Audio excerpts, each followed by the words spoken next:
Welcome to recipes in my way. இன்றைக்கி நம்ம அருமையான சுவையில் ஆரோக்கியமான வகையில் அடிக்கிற வெயிலுக்கு தகுந்த மாதிரி ஒரு ஜூஸ் தான் போட போகிறோம். இது வரைக்கும் இந்த மாதிரி ஒரு ஜூஸை நீங்கள் குடிச்சிருக்கவே மாட்டீங்க.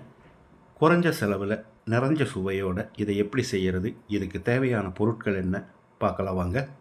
150 கிராம் கேரட், 100 கிராம் பீட்ரூட் தோல் சீவி சின்ன சின்ன துண்டுகளாக நறுக்கி வச்சுருக்கேன். இந்த பீட்ரூட்டையும் கேரட்டையும் குக்கரில் போட்டுக்கலாம். 3/4 கப் அளவுக்கு தண்ணி ஊற்றிக்கலாம். அதாவது பீட்ரூட்டும் கேரட்டும் முழுகிற அளவுக்கு இருக்கட்டும்.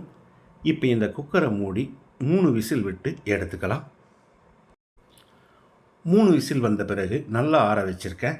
கேரட் இந்த மாதிரி மசிகிற அளவுக்கு இருக்கணும்.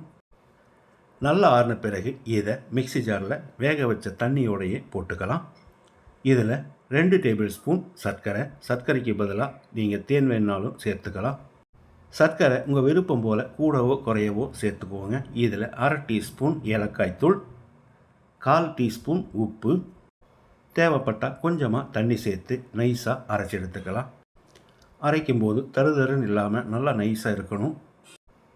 மிக்ஸி ஜார் அலசி 1 கப் அளவுக்கு தண்ணி ஊற்றிக்கலாம். இதோட காய்ச்சி ஆற வச்ச பாக்கெட் பாலை 1 கப் அளவுக்கு ஊற்றி கலந்து விட்டுடலாம். ஒரு அரை மணி நேரம் ஃப்ரிட்ஜில் வச்சு ஜில்லுன்னு குடிக்கும்போது வாயும் மணக்கும், வயிறும் குளிரும். 3 பேருக்கு தகுந்த மாதிரி நான் செஞ்சுருக்கிற இந்த கேரட் பீட்ரூட் ஜூஸை இதே மாதிரி இதே அளவுகளோடு நீங்கள் செய்து பாருங்கள். இந்த வீடியோ பிடிச்சிருந்தால் லைக் பண்ணுங்கள், கமெண்ட் பண்ணுங்கள், ஷேர் பண்ணுங்கள். சப்ஸ்கிரைப் பண்ணாதவங்க சப்ஸ்கிரைப் பண்ணுங்கள். மறக்காமல் பெல் பட்டனை கிளிக் பண்ணுங்கள்.